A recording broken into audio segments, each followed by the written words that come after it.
ప్రైజ్లో ప్రభునందు ప్రియులారా, మీ అందరికీ కూడా ప్రభు పేట హృదయ వందనాలు తెలియపరుస్తున్న మహాప్రభు చేత ఈ యొక్క భయంకరమైన కరోనా దినాల్లో మనం అందరం కూడా ఇళ్ళ దగ్గర నుండి దేవుని ఆరాధించడానికి మన ఇల్లే దేవాలయాలుగా మనం చేసుకోవడానికి దేవుడు ఎంతో గొప్ప కృపను అనుగ్రహించారు.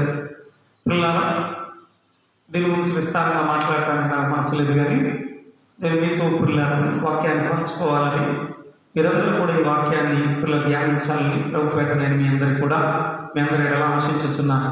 పిల్లలారా, చూడండి, ఈ సమయంలో లేఖనం చేసి వాక్యం ధ్యానించడం చూడండి. ఈ యొక్క ఆదివారం పిల్లల ఈ పునరుత్థాన దిన ఆరాధనలో వాక్యం పిల్లల లూకా సువార్త 9వ అధ్యాయం 1వ వచనం నుండి నేను చదువుతాను, అందరూ కూడా వినండి. ఆయన తన 12 మంది శిష్యులను పిలిచి సమస్తమైన దెయ్యముల మీద శక్తిని, అధికారమును, రోగములు స్వస్థపరచు వరమును వారికి అనుగ్రహించండి. దేవుని రాజ్యం ప్రకటించుటకును రోగులను స్వస్థపరచుటకును అని పంపాడు. మరియు ఆయన వారు ప్రయాణం కొరకు చేతికరనైనను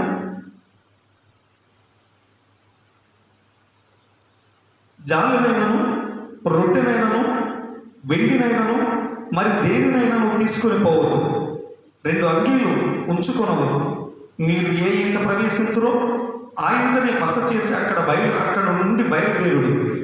మిమ్మల్ని ఎవరు చేర్చుకొనరో ఆ పట్టణంలో నుండి బయలుదేరి వెళ్ళినప్పుడు వారి మీద సాక్ష్యముగా ఉండుటకు మీ పాద ధూళి దులిపివేయండి వారితో చెప్పాను.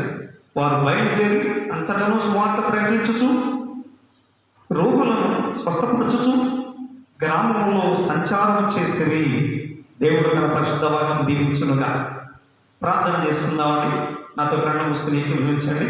ప్రభువా, పరిశుద్ధుడ, ప్రేమపూర్ణుడు అని పరిశుద్ధ నామం బట్టి మీకు స్తోత్రం. మా దేవా, ఈ సమయంలో నా తండ్రి అయ్యా, నాకు మీకు స్తోత్రం. ఈ భయంకరమైన కరోనా దినాల్లో నాయన నీ సన్నిధిలో మేము నాయన సమూహంగా అడుగు పెట్టలేకపోయినా, సమాజంగా మేము కూడుకొనలేకపోయినా, ప్రభా నాయన మీకు స్తోత్రాలు. ప్రభు నాయన మీకు స్తోత్రాలు తండ్రి. సంఘం అంతా ప్రభా ఈ రీతిగా వాక్యాన్ని ప్రభా నాయన వినడానికి తండ్రి ఎవరింట్లో వారు ప్రభా ఆరాధించుకోవడానికి మీరు ఎంతో గొప్ప కృప చూపుతున్నారు. అందుబాటు మీకు ఈ సమయంలో లేఖనం తెచ్చాము. లేఖనం మీద మేము బిడ్డలు ఇచ్చిన వాడు మీ రాసు దైవంతో మీ లేఖనంలో వచ్చి మాతో మీరు మాట్లాడి మీ స్వరం వినిపించిన అనుభవంలో మీరు బలపరచున్నాను. ఏసైపై అడుగుతున్నాను మా పరమ తండ్రి, ఆమేన్. మంచిది పిల్లారా, ఈ సమయంలో మనం చదువుకునే లేఖనాన్ని మనం చూసినప్పుడు ఈ లేఖనం మనకు పిల్లలు తెలియపరుస్తుంది. యేసు ప్రభు వారు 12 మంది శిష్యులను ఏర్పరచుకుని వారిని తన ఎదురు పిలిచి పిల్లారా వారికి అధికారం ఇచ్చి, లేక స్వస్థపరచు వరం ఇచ్చి, లేక వారికి శక్తిని, ఇక్కడ రాయబడి దేవుని మీద శక్తిని, అధికారము, రోగమును స్వస్థపరచు వరమును వారికి అనుగ్రహించి అనే మాట ఇక్కడ మనం చూస్తున్నాం. ఇలా తన యుద్ధకు వచ్చిన వారికి ఆ శక్తిని, ఆ రోగం మీద పిల్లలను స్వస్థపరిచే వరాన్ని, ఆ అధికారాన్ని అన్ని ఇచ్చి అన్ని పిల్లలు పంపించాడు. ఇక్కడ ఈ విషయాన్ని మనం పిల్లలు ఎప్పుడు కూడా మర్చిపోకూడదు. దేవుడు పిల్లలు ఆలోచించండి. శాస్త్రులు పరిచయం యేసుప్రభు వారి దగ్గరికి వచ్చాను. నువ్వు ఎవరి వలన ఈ యొక్క దెయ్యం వెళ్ళగొడుతున్నావు అని చేశాను. చాలా మంది ప్రభు బయట ప్రచారం చేశారు. బయల్జెబూ అనే ఒక మాంత్రికుడి యొక్క వలన అనుకరణతో ఈయన ఎలా చేస్తున్నాడని యేసుప్రభు వారి గురించి వారు బయట ప్రచారం చేశారు. దాన్ని నిరూపించడానికనే యేసుప్రభు వారి దగ్గర కూడా వచ్చేసి నువ్వు ఎవరి వల్ల ఈ అద్భుతాలు చేస్తున్నావు అని చేశారు. వాస్తవానికి ఆయన ఎవరి వల్ల చేస్తున్నారు పిల్లలు ఆయన చెప్పగలరు. చెప్తే వినే శక్తి వారి దగ్గర లేదు.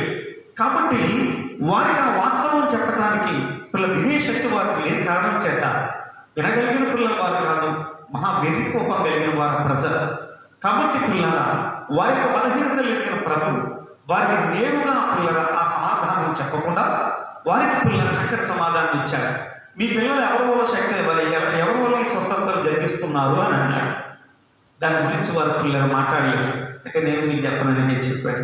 దేవుడు పిల్లలు ఆలోచించి చూడండి, ఇక్కడ పిల్లల తను చేయటమే కాకుండా తన శిష్యుల చేత కూడా చేయించాడు. అంటే తన అధికారాలు తనందరూ కలిగి ఉండాలన్నది పిల్లల ఆయన ఒక గొప్ప ఉద్దేశం అయినది. పిల్లల దేవుని బిడ్డలను ఆలోచన చేయండి. తన బిడ్డలు బలహీనులుగా ఉండాలనేది ఆయన యొక్క సంకల్పం కాదు. ఈ సత్యాన్ని మనమందరం కూడా ఎల్లప్పుడూ జ్ఞాపకం చేసుకోవాలి. దేవుని బిడ్డలను ఆలోచన చేయండి పిల్లరా. ఆయన ప్రేమ అంత గొప్పది. మనమందరం కూడా బలవంతులమే పిల్లరా. ప్రతి పిల్లల భూమి మీద ఆయన ఏర్పరిచిన ప్రతి కార్యమును కూడా సమర్థవంతముగా జరిగించగలిగే శక్తివంతులు కావాలన్నది ఆయన యొక్క గొప్ప సంకల్పం. ఆయన ప్రేమ, ఆయన దయ, ఆయన జాలి ఆయన యొక్క పిల్లల ఏర్పాటుది. కనుక పిల్లల ఆలోచన భక్తులు అంటాడు, ఓ ఇశ్రాయేలు నీ భాగ్యం ఎంత గొప్పది అంటాడు ఆయన. ఓ ఇశ్రాయేలు నీ భాగ్యము ఎంత గొప్పది అంటున్నాడు ఆయన. ఎందుకంటున్నాడు ఈ మాట?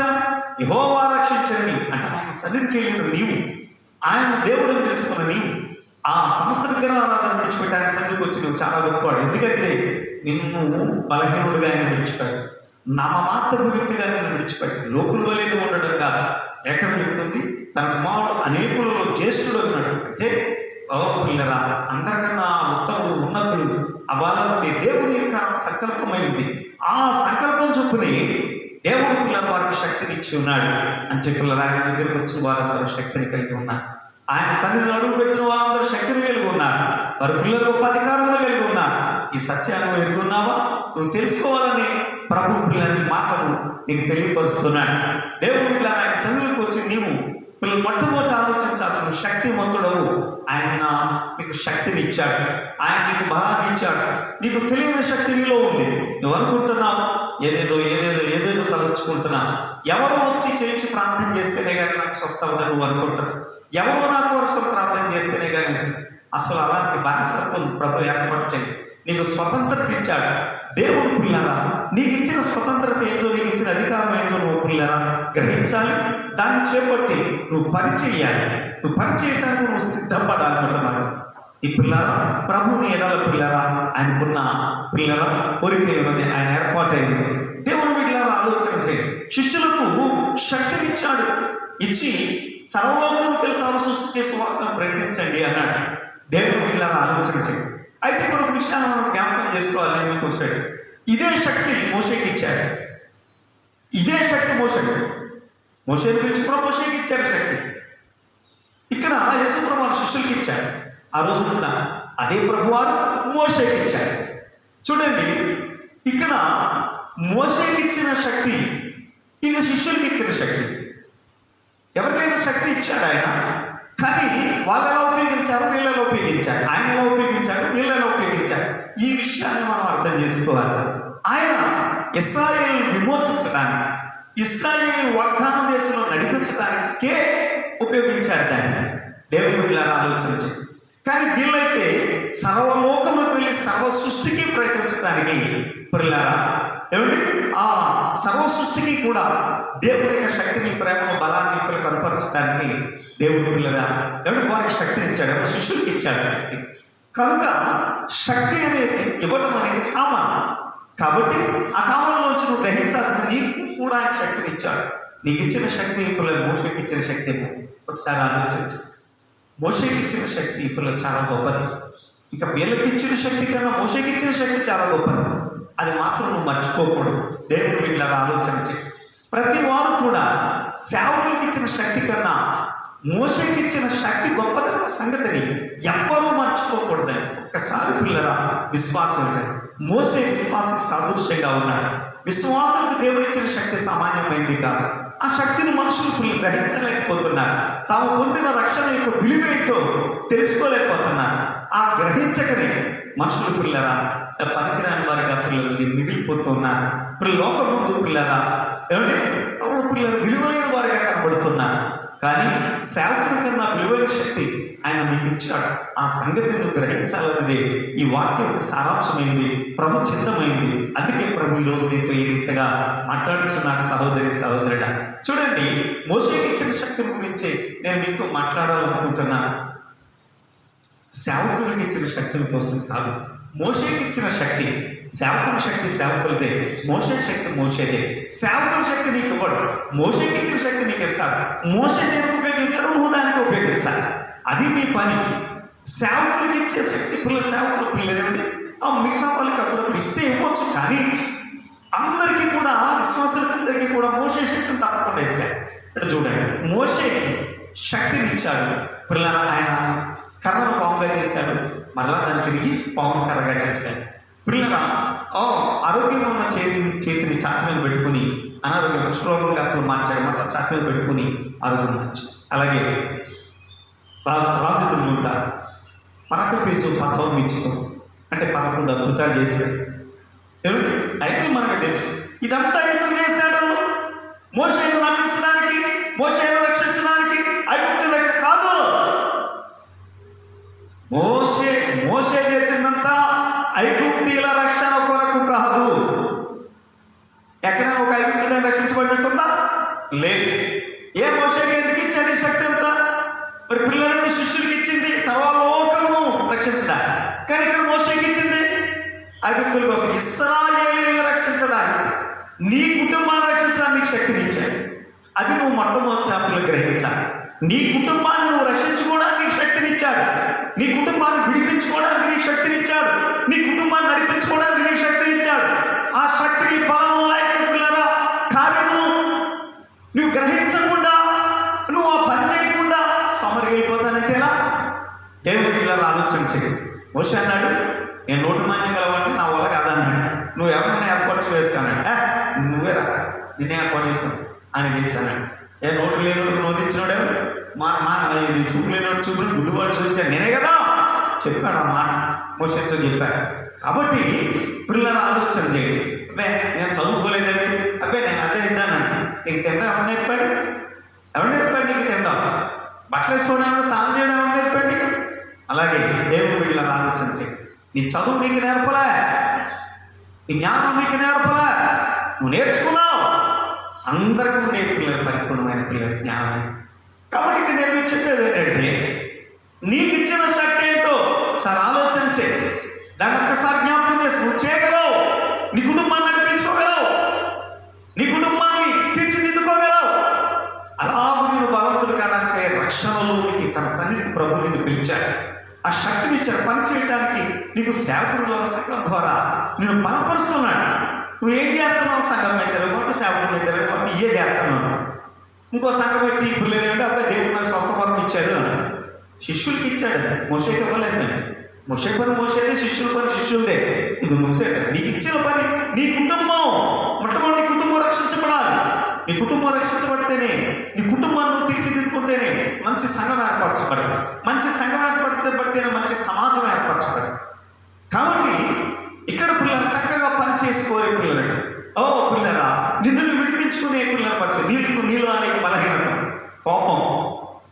ఆ కోపంలోని పిల్లలు కోపట్టు లేకుండా చెప్తుంది. అది గది కోపం, మతిమాలిన కోపం. కోపం ఎందుకు పడతామో నీకు తెలియదు. ఆవేశం ఎక్కువైపోవడం. పిల్లల పనికి మాలిన కోపం, ప్రయోజనకరమైన కోపం ఉండాలి. కోపం ఎప్పుడు ఏ సమయంలో ఉపయోగించాలో ఆ సమయం ఉపయోగించాలి. కొంతమంది పిల్లల చాలా నవ్వుతూ ఉంటారు, సమయం వచ్చేసరికి సీరియస్గా ఉంటారు. నవ్వుతాను ఉంటారు, సీరియస్గా ఉంటారు. ఆ సమయాన్ని కొంతమంది ఎప్పుడు మాట్లాడినా కోపంగానే మాట్లాడారు, కోపంగానే ఉంటారు. ఇంకా అర్థం లేదు, బ్రతుకులేదు. దేవుడు పిల్లలు ఆలోచన చేయండి. అలాగా ఏ సమయంలో ఏ భావాన్ని పిల్లలు వ్యక్తపరిస్తే నీ గౌరవం నిలబడతావు, ఆ భావన పిల్లలు వ్యక్తపరచడానికి నువ్వు బలవంతుడు కావాలి. అలాగ నువ్వు చేయలేకపోతానంటే బలహీనుడే. ఆ బంధకాల్లోంచి విడిపించబడాలి. ఆ బంధకాల్లోంచి విడిపించబడాలి. అద్భుతాలన్నీ జరిగే బంధకాల్లోంచి విడిపించాలి.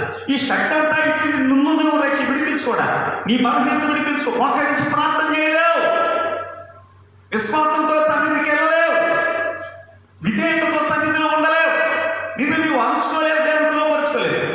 అందుకే నీ కుటుంబాన్ని తీర్చిదిద్దుకోలేదు.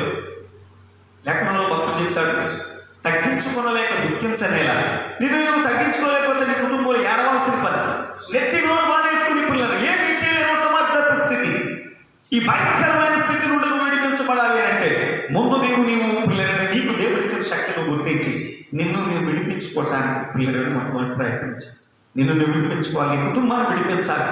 ఆ యొక్క దుష్ట బంధకాల నుంచి, సాతాను బంధకాల్లో నుండి ఏ తప్పుడు పిల్లల విధానాలు అయితే వాటన్నిటి నుంచి విడిపించుకోవడానికి మొట్టమొదటి నువ్వు పని చేయాలి. చేస్తున్నావా పని? అలా నువ్వు పని చేయకపోతే నీ బ్రతుకు వ్యర్థం, నీ బతుకు వ్యర్థం. యెహోవా మరి మోషేని దేవుడు పిలిచినప్పుడు మోషే ఇష్టపడలేదు, ఊరుకున్నాడా? చాలా దెబ్బలు చోటు వచ్చేసరికి మోషేని చంపదూశాడు. ఎందుకంటే సమర్పణ లేకపోతే చెప్ప చూశాడు సత్రంలో. దేవుడు మిగిలిన ఆలోచించి కాబట్టి పని నీకు అప్పచెప్పాడు, నువ్వు చేస్తావని నమ్మకంతో ఎంతో పని, ఎంతో ఆస్తి అప్పచెప్పాడు, ఎంతో వ్యాపారం అప్పచెప్పాడు, ఎంతో కుటుంబాన్ని అప్పచెప్పాడు, ఎంతో భార్య పిల్లలు ఇచ్చాడు. ఇంత ఇచ్చినప్పుడు నువ్వేం చేయాలి? పని చేయాలి. పని చేయడానికి మోషే వలె దేవుడు మిగిలిన ఆలోచించి మోషే ఏం చేశాడు? ఎర్ర సముద్రాన్ని పాయలుగా చీల్చి ఏమంటే 6 నెలలు నడిపించండి. కుటుంబాన్ని నడిపించుకోగలరు? అది చూసే చేసి కంగారు పడిపోయి పిల్లలు ఏమిటి ఎండి నాకేస్తున్నారా? ఆత్మహత్య చేసుకుంటారు. లోకం చేసుకోవాల్సిన పని, లోకానికి ఆధారం లేదు, ఆధారం లేదు. నీకు ఉన్నాయని కూడా నీకు ఎవ్వరూ ఒక్కర్లేదు, ఆయన ఉన్నాడు, ఆయన నీకు అన్ని ఇచ్చేసాడు. నువ్వు దాన్ని పిల్లలండి వాడుకోవడం. అందుకే మోసేది అన్నాడు, మోసే ఎందుకు నిలబడ్డావు అని అడిగాడు. ఎర్ర సముద్రం అడ్డుగా ఉన్నాయి, చేతిలో ఏముందన్నాడు, కర్ర కూడా అన్నాడు. అంతే అక్కడ చేతి కర్ర కొట్ట చేతితో ఆ కర్రతో వచ్చేది మా పిల్లలంటే ఇక్కడ కొట్టగానే ఎర్ర సముద్రం పాయలుగా చీలిపోయింది. ఎందుకు చీలిపోయింది? అక్కడికి శక్తి ఇచ్చేసాడు. నువ్వు ఆలోచించాడు, నీకు అన్నీ కూడా ఆయన ఏర్పాటు చేసేసాడు. నువ్వు ఇలా ఏం చేయాలి అని ఆలోచించుకోవాల్సిన అవసరం లేదు. ఇది ఎలాగా ఏంటి ఏమవుతుంది ఏంటో నువ్వు ఏమీ కూడా పిల్లలండి. చాలామంది ఆలస్యమైపోతుంటే చాలా మోషేని ఇశ్రాయేలుని బయటకు తీసుకురావడానికి చాలా టైం పట్టింది. చాలా టైం, చాలా అద్భుతాలు, వ్యతిరేకతలు ఎంతో, సాతాను శక్తులు కూడా వచ్చేసాయి. ఇది మహాసంగ్రామం, పోరాటం చాలా ఉంటాయి. దేనికి నీ భయపడలేదు. పిల్లరా, నిన్ను పిలిచిన వాడు నమ్మకస్తుడు, నీకు ఇచ్చిన శక్తి ఆయన గొప్ప శక్తి ఇచ్చాడు. అందుకే లేకపోతే నీకు నీలో ఉన్నవాడు లోకంలో ఉన్నవారి కన్నా బలవంతుడు, లోకంలో ఉన్నవారి కన్నా నీలో ఉన్నవాడు బలవంతుడు అని చెప్పి శక్తినిచ్చిన వాడు సామాన్యుడు కాదు. నీలో ఉన్నవాడు సామాన్యుడు కాదు. మేము తన సన్నిధిని ఇచ్చిన వాడు సామాన్యుడు కాదు. ఆయనే నేను ప్రకటిస్తున్న పిల్లరా యేసు ప్రభు. ఆయన సృష్టికర్త అయిన దేవుడు. దేవుని సంగమా దేవుని మిగిలిన ఆలోచించి నేను తెలియపరిచే ఇంత గొప్ప రక్షణ నీకు ఇచ్చాడు. మరి దీన్ని నిర్లక్ష్యం చేయి. ఏదో పిల్లలంటే కళాయాపరికి ఆరాధన అనుకుంటే నువ్వు చాలా నష్టపోతావు. నీ ఎంత దౌర్భాగ్యుడే ఉండడు, నీ ఎంత దరిద్రుడే ఉండడే. ఇంకా అంతకన్నా దౌర్భాగ్య స్థితి మరి ఏదీ లేదని పౌరు భక్తుడి అంటే స్పష్టంగా చెప్తున్నాడు. అదే మాట నేను మీకు నొక్కి ఒక్కరిస్తున్నాను. దేవుడు ఇలా ఆలోచన చేయకుండా మీకు ఆనబెట్టుచున్నాను. నేను ఒకసారి ఆలోచన చేయండి. మీకు ఇవ్వబడిన శక్తిని గురించి మీరు ఆలోచన చేయండి. మీకు ఇవ్వబడిన శక్తిని గురించి మీరు పని చేస్తున్నారా? ఏం పని చేస్తున్నారు మీరు? ఏ పని చేస్తున్నారు మీరు? మీ కుటుంబంలో చేయాల్సిన పని అంతటిని దైవచిత్తంగా నెరవేర్చి మీ కుటుంబాన్ని తీర్చిదిద్దుకుంటున్నారా? దేవుని వీళ్ళని చాలా మంది అంటారు, మా పిల్లలు మాట్లాడడం లేదండి. ఎందుకంటే లేదు, నువ్వు సరిగ్గా తీర్చిదిద్దుకోవడం లేదు. నీ అడ్మినిస్ట్రేషన్ నీకు అధికారం సరిలేదు, నువ్వు సరిగ్గా నడిపించలేకపోతున్నావు. అందుకే అలాగుంది. నువ్వు సరిగా ఎప్పుడు కళ్యాణం చేయాలని కళ్యాణం, ఎప్పుడు పిల్లలు నీ ప్రవర్తన వారి ముందు జాగ్రత్తగా ఉండాలి. సరైన ప్రవర్తన వారి ముందు కలిగి ఉంటే వారు పిల్లలు చక్కటి పిల్లరా అంటే పిల్లరా ఫలవంతమైన మొక్కగా ఎదుగుతారు. నీ కుటుంబానికి నీకు పిల్లల భవిష్యత్తులో గొప్ప పిల్లలు తెచ్చేవారిగా, గొప్ప ఆధారంగా, గౌరవం నింపేవారిగా పిల్లలు తయారవుతారు. అలాగ మనం తయారు చేసుకోవడానికి నీ వంతు నీవు కష్టపడాలి. నువ్వు పిల్లలు ఉండి పిల్లలు దేవుని సన్నిధిలో నువ్వు ప్రయాసపడాలి. అందుకే పిలిచాను ఆయన. ఆ సంగతి నువ్వు ఇప్పుడు కూడా మర్చిపోకూడదు. దేవుని పిల్లలు ఆలోచించాడు. అపోస్తలుడైన పౌలు గారు ఏథెన్స్లో ఉన్న పిల్లలండి, ఏథెన్స్కి వెళ్ళినప్పుడు అక్కడ ఉన్న పిల్లరా పరిస్థితి చూసినప్పుడు ఆయన అక్కడ ఉన్న వారితో మాట్లాడుతున్నాడు. దేవుడు తనకేదో కొలువైనట్టుగా మనల్ని ఆరాధించమని ఆయన చెప్పడం లేదు. ఆయన వల్లే మనం ఉనికి కలిగి ఉన్నాం, బ్రతుకుచున్నాం, చలించుచున్నాం, ఉనికి కలిగి ఉన్నామని చెప్తున్నాడు. ఆయన వల్ల బ్రతుకుచున్నాం, మన వల్ల ఆయనకి ఏమి లేదు, మనం ఉద్ధరించేది ఏమి లేదండి. మనం ఏదో అనుకుంటున్నాం, ఎవరి దగ్గర లేదని చెప్పేసారు ఆయన ఉద్ధరిస్తారంటే. దేవుడి కోసం నువ్వు ఏం చేయనవసరం లేదు. దేవుళ్ళు నువ్వు జీవించ, దేవుడు చెప్పినట్టుగా నువ్వు చేస్తే అది నీకు మంచిది, అది నీ కుటుంబానికి మంచిది, నీ ఇంటి వారికి అందరికి కూడా అది మంచిదండి. అదే మంచిది, అదే నువ్వు మనసులో నిలుపుకొని నేను నా కోసం ప్రయాసపడాలి, నేను ఎలా ఉండాలి నడిపించుకోవాలి. దేవుడు నన్ను ఆలోచించి సొలొమోను రాజు అయినప్పుడు ఆయన దేవుడి దగ్గరికి వెళ్ళి, ప్రభా ఈ ప్రజలను వెళ్ళడానికి నీ యొక్క జ్ఞానాన్ని నాకు దయచేసి ప్రభా అని అడిగాను. అప్పుడు దేవుడు ఇచ్చాడు. ఆయన ఇవ్వనా నమ్మాల, ఇచ్చాడు ఆయన. కాబట్టి ఆయన మనకు ఈ పని చెప్పాడు, కుటుంబాన్ని అంతటిని కూడా మనకు అర్థం చెప్పాడు. అది ఎలా నడిపించుకోవాల్సిన శక్తి కూడా ఆయనే ఇస్తాడు. దేవుడు ఈ లోకం ఏం చేస్తుంది, సముద్రంలోనే వెళ్ళొచ్చు కానీ సంసారాన్ని ఇవ్వగలిగింది. నిజం ఎప్పుడన్నా చెప్పాడు, నాకు వేరేంటి మీరేం చేయలేదు, నాకు వేరేంటి మీరేం చేయలేదు. అది లోకం ఒప్పుకుంటుంది. మరి నువ్వు ఆయన దగ్గరికి వచ్చావు, నువ్వు తింగర కబుర్లు వెళ్తే నీకు వాళ్ళకి తేడా ఏం చేస్తావు? అందుకే యేసుప్రభు వారు ప్రతిసారి శిష్యుల్ని అడిగేవారు. చూడండి ఇక్కడ ఉంది 9వ అధ్యాయంలోనే, లూకా సువార్త 9వ అధ్యాయం 18 వస్తున్నాయి. ఇందాక నేను జరిగిన లూకా సువార్త 9వ అధ్యాయం 1వ వచనం నుంచి చదివాను మొదట. ఇప్పుడు అదే అధ్యాయం లూకా సువార్త 9వ అధ్యాయం 18వ వచనం నుంచి మరలా చదువుతున్నాను వినండి. ఒకప్పుడు ఆయన ఒంటరిగా ప్రార్థన చేయించుండగా ఆయన శిష్యులు ఆయన ఎత్తు ఉండేది. నేను ఎవడనని జనసమూహంలో చెప్పుకోవచ్చున్నారని ఆయన వారిని అడగగా, ప్రభు వారి శిష్యులను అడిగారు, నేను ఎవరిని చెప్పుకుంటున్నా జనసమూహాలు అని అడిగారు. అని అడిగితే ఎవరైనా బాప్తిసం ఇచ్చే వాహనం అనుకుంటున్నారు, ప్రవక్తలు అక్కడ అనుకుంటున్నారు, ఏలియాను కొందరు అనుకుంటున్నాడు, ఇలా పూర్వకాల ప్రవర్తన చేసి ఒకడు లేచిన చెప్పుకుంటున్నారు అని లేచి లోకం ఏం చెప్పుకుంటాం చెప్పారు. అయితే దానికి వారిని అడిగారు, మీరేమనుకుంటున్నారు అని అడిగారు. అది ఏమన్నాడు, మీరేమనుకుంటున్నారు? మొట్టమొదట యేసుప్రభు వారి ప్రశ్న అది. ఎక్కడి నుంచో కలుపుకొచ్చాడు కానీ వాళ్ళ గురించి కాదు. ఈయన మొట్టమొదట చేస్తుంది. ఈయన యొక్క ప్రశ్న ఎవరంటే వాళ్ళ మీద, వాళ్ళేముంది ఆయన దగ్గర ఏమనుకుంటున్నారు, వాళ్ళు ఏమనుకుంటున్నా, ఏంటో వస్తున్నా, ఏం ఆలోచిస్తున్నా, ఎక్కడున్నావో నీకు తెలుసా? ఇంకా అనాలోచితంగా నీవు ఉండటం మంచిది. ఇంకంతకన్నా దరిద్రం మరొకటి లేదు, అంతకన్నా దరిద్రం మరొకటి లేదు. కనుక నీ దరిద్ర జీవితాన్ని విడిచిపెట్టాలని త్వరగా. అప్పుడు పిల్లలు నువ్వు శక్తివంతుడు అవుతావు, అనేక ఉపయోగకరంగా మారుతావు. నీ కుటుంబాన్ని నువ్వు పిల్లలను తీర్చిదిద్దుకుంటే పిల్లల కరోనా కాదు, ఇక మరొకటి ఏదైనా సరే నీ కుటుంబంలో పడిగేట. నీ ఉన్న చోట చుట్టుప్రక్కల పిల్లలు కనపడం, నీ వల్ల గొప్ప మేలు జరుగుతూ ఉంటుంది. కానీ నువ్వు ఆ సంగతి విడిచిపెట్టేశావు, ఆ యొక్క శక్తిని విడిచిపెట్టేశావు. పిల్లలు ఆలోచించండి. మోయాబు ఆ యొక్క పిల్లల నుండి ప్రాంతంలో వారు ఉన్నప్పుడు వారు అంటున్నారు, ఆ యొక్క నీరవంజి చెట్లకు మేము మా యొక్క సితారాలు వాయిద్యం తగిలించి మేము ఏడుస్తున్నాము అన్నాం. ఎందుకు? అక్కడ నమ్మ దేవుని గురించి ఏమని చెప్పా, బానిసత్వంలో ఉన్నారు. ఈ రోజు కూడా నువ్వు నోరు బిట్టి చెప్పుకోలేని పరిస్థితి నీకు. ఇదేనా నువ్వు కానిపించింది? ఇదేనా నువ్వు ఆరాధించింది? ఇదేనా నీ పాట? ఇదేనా నీ ప్రార్థన? ఇదేనా నీ భక్తి? ఎందుకు చేస్తావు ఈ భక్తి? లోకం చేసిన దానికి నువ్వు చేసిన దానికి తేడా ఏంటి?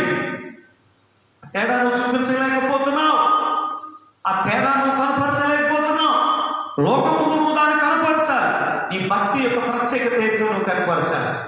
ఆ కనపరచడానికైనా పిల్లలు సిద్ధంగా ఉన్నారు. శక్తిని ఇచ్చేస్తాడు, కానీ నువ్వు పరిచయం లేదు. మోషే పిల్లలు ఎర్ర సముద్రం దగ్గర నిలబడిపోయాడు. మోషే ఎర్ర సముద్రం దగ్గర పోయి నిలబడిపోయి పిల్లలు దేవుడు చూస్తున్నాడు, వాన్ అడుగుతున్నాడు. దేవుడు అంటే చెప్పాడు, మోషే ఆగక సాగిపోవని జనులతో చెప్పు, నీ చేతులను కర్ర తీసుకుని ఎర్ర సముద్రాన్ని కొట్టాడు అంటే చెప్పాడు. ఇచ్చేసాడు ఆల్రెడీ శక్తి. దేవుడిని ఇలా ఆలోచించండి. నీళ్ళు లేక జనులు పిల్లగా అలా వాడిపోతూ ఉంటే దేవుని దగ్గరికి వెళ్తామని చెప్పాడు. నీ చేతులేమో అక్కడ బండ కొట్టాడు, వెళ్ళి కొడితే బండలో వచ్చి నీళ్ళు వచ్చేసి ఇస్రాయేలు నడిపిస్తానికి అవి తీర్చిదిద్దుకోవడానికి మోషేకు సకల విధమైన శక్తిని ఇచ్చాడు. మోషే చేయనంతసేపు ఇస్రాయేలు విజయము, మోషే దింపేసినప్పుడు ఇస్రాయేలు అపజయము. ఈ సంగతి మర్చిపోయి దేవుడికి లోబడి విధేయతమైన చెప్పుని కుటుంబంలో క్షేమం, నెమ్మది, విజయం ఉంటుంది. విధేయత అనేది నీ కుటుంబంలో. పిల్లరా, ఎప్పుడైతే సంగతి అపజయాల మాటే, అనారోగ్యాల మాటే, చావు కేకలే, అగమ్య గోచరమైన అరుపులు కేకలే, నెమ్మదనేది నీ పరిధిలో ఉండదు. నీ పరిధిలో నెమ్మది లేకపోవడానికి కారణం ఏంటో తెలుసా? చేతులు ఎత్తిన అనుభవం నీ దగ్గర లేదు. అవిధేయత వచ్చేసింది, భయం లేదు, భక్తి లేదు, నువ్వు ఆరాధించే విధానం సరిలేదు. సర్వశక్తిని మీద ఎలా ఉండాలో, ఎలాగూ పిల్లరాయన సన్నిధిలో అతిథిగా ఉండాలో ఆ తీరు నీ దగ్గర లేదు. అందుకే వ్యర్థుడవుగా ఉన్నా ఎంతకన్నా ఈ వ్యర్థమైన జీవితం ఇది ఆయన అవమానపరచడమే కానీ మహిమపరచడం. భక్తులు ఎందుకు చెప్పారో నాకు తెలియదు కానీ దేవుని కోసం జీవించండి అయ్యా, దేవుని కోసం జీవించండి అయ్యా అంటే నీ కోసం నువ్వు జీవించుకొని అంటే అది అక్కడ నేను నాశనం అయిపోతాను. నేను రకాలు ఉంటాయి మనుషులు, అంటే దేవుని కోసమే జీవించండి అని చెప్పి దేవుని దగ్గర రావాలి. ఇదేంటి తన కోసం తనలో బతికే వచ్చారు, ఇతరులు పాడు చేయడానికి లేదా ఇతరుల బాగు కోసం అన్నట్టుగా బతికే వాళ్ళు ఎక్కువగా ఉంటుంది. నీకు బతుకు అలాంటివి ఉంటున్నాక అలా చెప్పబడింది వాక్యం. కానీ ఏదేమైనా నువ్వు అంటుంది దేవుడికి మహిమకరంగా నీకు దేవుడు ఇచ్చిన అవకాశాన్ని ఇతరులు ఏర్పరచుకోవద్దు, దేవుని నామని అవమానపరచద్దు. నువ్వు శక్తి కలిగిన వాడు మర్చిపోద్దు. ఆ శక్తిని ఉపయోగించడానికి నువ్వు పూర్తిగా దేవుడికి లోబడి ఉండాలి. నువ్వు అవగాహన కలిగి ఉండాలి, విశ్వాసాన్ని కలిగి ఉండాలి, పరిశుద్ధతను కలిగి ఉండాలి, ప్రార్థనా జీవితాన్ని విధేయత కలిగి ఉండాలి. ప్రియులుగా పూర్తిగా దైవభక్తితో దేవుని భక్తితో ప్రియులరా నిండు సమర్పణతో ప్రవచన నువ్వు సాగాలి. అలాగే నువ్వు సాగినట్టయితే ప్రభుని ఆశీర్వదించి బలపరిచి నడిపించే దేవుడైనా. సోదరుడా, దేవుని బిడ్డ, ప్రభువు గురించి నువ్వు తెలుసుకోవడం గొప్ప ధన్యత. ఆయన సన్నిధికి వచ్చి నీకు ఆయన శక్తిని ఇచ్చాడన్న సంగతి మర్చిపోదు. గొప్ప శక్తి నీ కుటుంబాన్ని అంతగా రక్షించుకోవచ్చు. నువ్వు వస్తున్నావు, నీ కుటుంబం సంగతికి రావటం లేదు. నువ్వు వస్తున్నావు, నీ కుటుంబం ఎక్కడెక్కడ దొరుకుతుంది. నువ్వు భక్తిలో ఉంటే మాట మాడతాను కానీ నీ కుటుంబం అటు దొరుకుతుంది. అంటే నీ భక్తులు లోపం, నీ భక్తుల్లో సరిగా లేదు. సమయం కూడా అలాగే చేశాను. లోకానికి అంతటికీ నీతిమంతుడే, ఇశ్రాయేలుకి నీతిమంతులు సమయాలు, కానీ ఆయన పిల్లలు మాత్రం అనీతిమంతులు. ఎందుకంటే శక్తి తీర్చిదిద్దుకోలేదు. కాబట్టి మొట్టమొదట నీకు ఇచ్చిన శక్తి నీ కుటుంబాన్ని తీర్చిదిద్దుకోవడం. సంఘం ఎందుకంటే అలాగను పనిచేయడానికి, నిన్ను బలపరచడానికి, దైవజనుడికి ఎందుకంటే నీకు ఆ వాక్యాన్ని జ్ఞాపకం చేయడానికి. అంతేగాని ఆయన ప్రార్థన చేస్తా ఉంటా నువ్వు తినేసి తిరగడానికి కాదు. నువ్వు ప్రార్థన చేయండి అయితే మేము తినేసి తిరుగుతూ ఉంటాను. తినేసి తిరుగుతుంటే బతి కాదు. నువ్వు పని చేయడానికి తన సన్నిధి ఇచ్చిన పిల్లల గొప్ప భక్తి ఉంది. కాబట్టి నీ కుటుంబాన్ని తీర్చిదిద్దు. ఏ ఒక్క ప్రభుత్వం మీదకి వచ్చిన ఏ తెగులు నీ కూడా సమీపించదా మరి ఎందుకు వస్తాను, మరణాలు ఎందుకు వస్తుంది? చూడండి, పని బాగోలేదు, ప్రేమలో పడ్డాం, పని చేద్దాం, విధేయులు అవుదాం, ఆయన ఆశీర్వాదానికి వారసులు అవుదాం, వెళ్దామా, అలా సమర్పించుకుందాం, అలా సిద్ధపడదాం. నీ పిల్లలు అలా సిద్ధపడినట్టయితే, ఈ వాక్యం నేను దర్శించిందని నువ్వు పిల్లలు అందించినట్టయితే అలా పిల్లలండి మాతో ఆ సంతోషాన్ని పంచుకోవాలని, ఆ యొక్క సమర్పణ మాతో పిల్లలని పంచుకోవాలని సాక్ష్యాన్ని నేను నిలబడుతుంది. కనుక నీ పిల్లల ఆస్పదం నుండి వాళ్ళ తిరిగి సమర్పణతో ప్రభుత్వం సిద్ధపడి సాతాను వల్ల నేను అనేక రకాలుగా మా దాని దగ్గర చూస్తాను. వాడు పీక్కునేది వాడిని మార్చాలనుకుంటే మారిపోవు. వాడికి ఏర్పడిన బలహీనతలు ఒకసారి చూసుకో. వాడిని వేయించడానికి విడుదల కోసం ఆయన చేసే అద్భుతాలకు సజ్ఞాపనం చేస్తాం, ఆయన చేసే శక్తిని ఒకసారి జ్ఞాపకం చేస్తాం. సాతానుతో పోరాడు బయటకు వచ్చి శక్తివంతుడు కాదు. దేవుడు మహిమపరచుకో. దేవుడు నిన్ను దీవించునుగా. ఆమె దేవుడి వాక్యం దీవించి ప్రార్థన చేద్దాం. పట్ల మూసుకురండి. సకల ఆశీర్వాదం కానబుద్ధులు ఎందుకో మా ప్రభుత్వం మీ పరిశుద్ధ నామమును బట్టి మీకు స్తుతులు స్తోత్రాలు. దైవ దేవుడా, కృపగల తండ్రి, సర్వోన్నతుడా, సర్వశక్తివంతుడా, జీవాధిపతి నీకేస్తే ఇంతవరకు విన్న వాక్యాన్ని నా హృదయాలను మీరు భద్రపరచండి ప్రభు. అవును తండ్రి, మోషేకి ఇచ్చిన శక్తి వేరు, నా తండ్రి శిష్యుడికి ఇచ్చిన శక్తి. శిష్యుడు లోకమంతటా నిన్ను గురించి తెలియపరచడానికి ప్రభు వారు నాయన మీకు స్తోత్రాలు ప్రభు. అయ్యా నాయన మీకు శక్తిని ఇవ్వబడి, అయ్యా నీ భక్తులుగా తీర్చిదిద్దడానికి శక్తిని ఇవ్వబడి, కానీ మోషేకి ఇచ్చిన శక్తి ప్రభు అయ్యా ఐగుప్తు బానిసత్వం నుంచి విడిపించి తండ్రి అరణ్యంలో నడిపించబడి, నా తండ్రి అయ్యా నీవు చేసిన వాగ్దానం ఆ యొక్క పాలు తేనెలు ప్రవహించు దేశంలో అడుగు పెట్టడానికి ఆ శక్తి ఇవ్వబడింది కనుక ప్రభు. అవును తండ్రి, ఈ మోషేకి ఇచ్చిన శక్తి అందరు భక్తులకి ఇస్తున్నాము తండ్రి. అందుకే ఓ ఇశ్రాయేలు నీ మార్గం ఎంత గొప్పది ప్రభు, మా విషయాన్ని బయటపరచు. మేము నాయన మీరు మాకు ఇచ్చిన శక్తిని మేము నాయన భద్రపరచుకుంటూ మేము మా కుటుంబాలు, మా బంధువులు, స్నేహితులు, మా సంఘాలను రక్షించుకుంటే నాయన జాగ్రత్త వాక్యం దాచి ప్రభు మీరు శక్తివంతులు ఎంతో ప్రభు చూపించండి.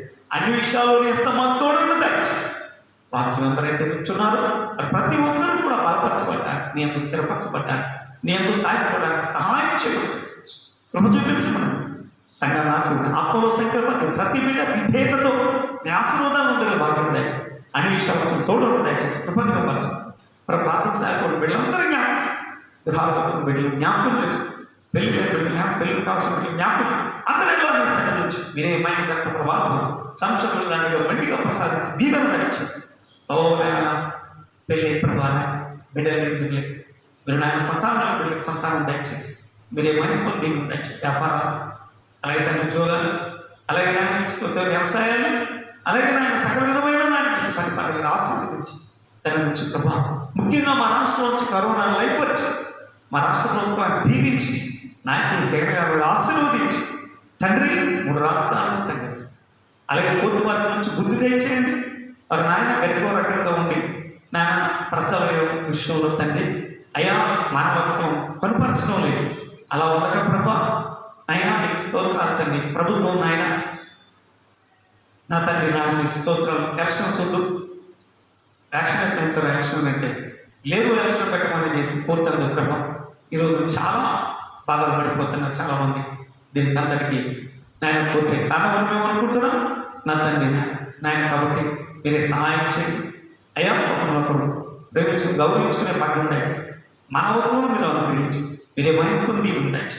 ఇది అవసరం నాయన గారి యొక్క పరిపాలన ఆశీర్వదించి అంత అనుకూలపరిచి దీవుండొచ్చు సాంస్కృతిక మెండుగా ప్రసాదించి ఇదే మహింపదమని ఏసై అడుగుతున్నాం మా పరమ తండ్రి. మీ పడుక ముందున్న మా తండ్రి మీ నామం పరిశుద్ధపడి మీ రాజ్యం వచ్చునుగా, మీ చిత్తం పడవకు మందు నెరవేర్చున్నట్టు భూమి ఎందుకు మా ఆయనను నెరవేరుగా. నేడు మా మీద ఆహారం మాకు దయచే, మా రుణం క్షమించు ప్రకారం మా రుణం క్షమించు. శోధనలోనికి దేక కృషి నుంచి ఉండవచ్చు. ఎందుకనగా రాజ్యము బలము మహిమ ఘనత సర్వీరైన ఆమె ఆమె ఆమె. నా ప్రాణమే పోవాలి, నా అంతరంగం స్వస్థమైన పరిశుద్ధనామం సరిదించు, నా ప్రాణమే పోవాలి సరిదించు. ఆయన చేసిన ప్రారంభంలో దేనిని మనం ఆమె ఆమె ఆమె తొలగుణం సగలుగుణం జాగ్రత్తగా నిలబడాలి. శక్తి గల పర్సన్ తన నుంచి మళ్ళీ నిలబడాలి. కానీ పరమైన వాడే పరిశుద్ధ